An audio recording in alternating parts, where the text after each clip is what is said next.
আর কিভাবে বলা যায় বলতো?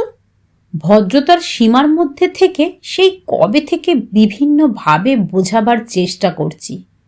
ওনারা কি বুঝছেন না, নাকি বুঝেও না বোঝার ভান করছেন?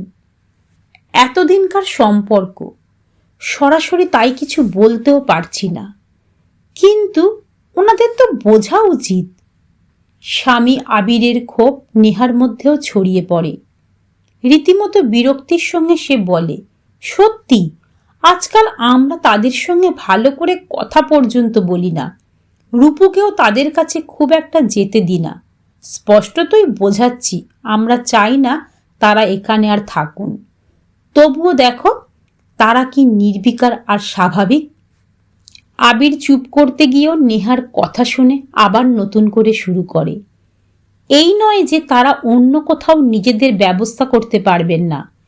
কাকু সরকারের বড় পোস্টে চাকরি করে যা জমিয়েছেন এবং এখনো যা পেনশন পান, তাতে বাকি জীবনটা কাকু কাকিমা পায়ের ওপর পা তুলে কাটিয়ে দিতে পারবেন। আর আমাদের দেখো, থাকার মধ্যে দোতলা এই বাড়িটা, বাবা জমানো সব টাকা এই এত বড় আধুনিক ধাঁচের বাড়ি তৈরিতেই খরচ করলেন, অথচ প্রয়োজনে বাড়িটাকে নিজের কাজে লাগাতে পারছি না।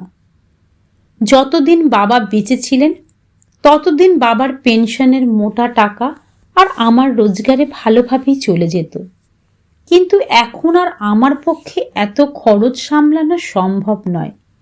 বাড়িটার কিছু একটা ব্যবস্থা করতেই হবে।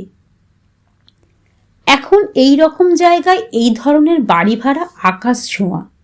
তবু দেখো, এনারা ভাড়া বাড়াবার কথা ভুলেও মুখে আনেন না। বিয়ের পর থেকে নেহাকে কখনো টাকার কথা ভাবতে হয়নি। যখন যেভাবে চেয়েছে সেভাবেই খরচ করেছে। শ্বশুরমশাই ও স্বামী তাকে কোনো ব্যাপারে কখনো বাধা দেননি। শ্বশুরমশাই তাকে নিজের মেয়ের মতোই ভালোবাসতেন। শ্বশুরমশাই অর্থাৎ বাবার বন্ধু রমেশ কাকু ও মীরা কাকিমার সঙ্গেও ওদের সম্পর্ক ছিল খুবই ভালো। কিন্তু বাবা মারা যাওয়ার পর থেকেই ধীরে ধীরে সব কিছু কেমন যেন বদলে গেল। আগে আয় অনুযায়ী যে ব্যয় হতো, এখন সেই ব্যয় আবিরের কাছে প্রচণ্ড চাপের হয়ে দাঁড়িয়েছে। চেষ্টা করেও হঠাৎ করে সেই ব্যয় একেবারে কমিয়ে দেওয়া সম্ভব হচ্ছে না। টাকার চিন্তায় আবিরের তাই মাথা খারাপ হয়ে যাওয়ার জোগাড়। কাকুদের ভাড়া বাড়ানোর বা বাড়ি ছাড়ার কথা আগে কখনো ওরা ভাবেনি, কিন্তু এখন পরিস্থিতির চাপে ভাবতে বাধ্য হচ্ছে। আজকাল ছেলেমেয়ে দুটো আমাদের সঙ্গে কথাই বলতে চায় না। রূপুটাকেও কাছে আসতে দেয় না।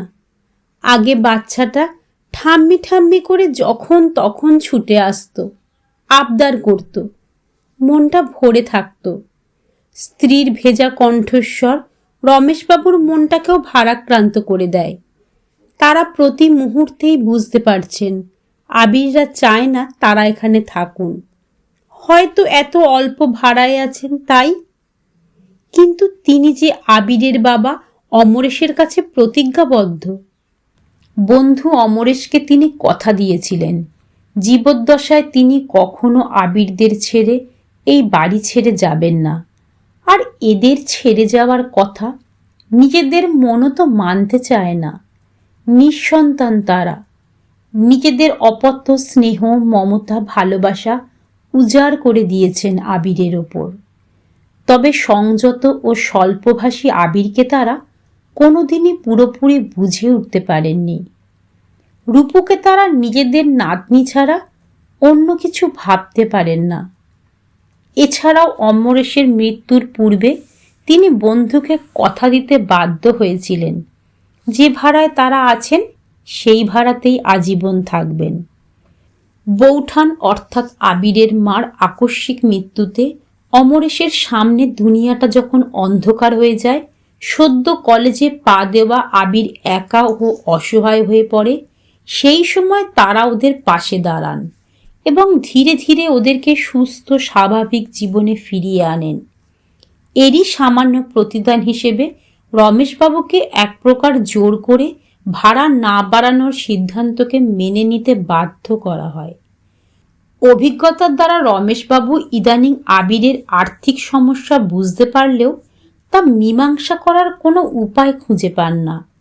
আত্মমর্যাদা বোধ সম্পন্ন আবিরকে তার প্রাপ্য ভাড়া ছাড়া অন্য কোনো অজুহাতে টাকা দেওয়া সম্ভব কিনা সেই ব্যাপারে তিনি ভাবনা চিন্তা করতে থাকেন। এরই মধ্যে এক দুর্ঘটনা ঘটে যায়। একদিন দুপুরে আবিরের অফিস থেকে খবর আসে, কাজ করতে করতে আবির হঠাৎ প্রচণ্ড অসুস্থ হয়ে পড়ায় ওকে হসপিটালে ভর্তি করা হয়েছে। খবর পেয়ে নেহা আর রমেশবাবু হসপিটালে যান। জানা যায় আবিরের কার্ডিয়াক অ্যাটাক হয়েছে। শহরের সবচেয়ে নামী নার্সিংহোমে সেরা কার্ডিওলজিস্টের তত্ত্বাবধানে আবিরকে রাখা হয়।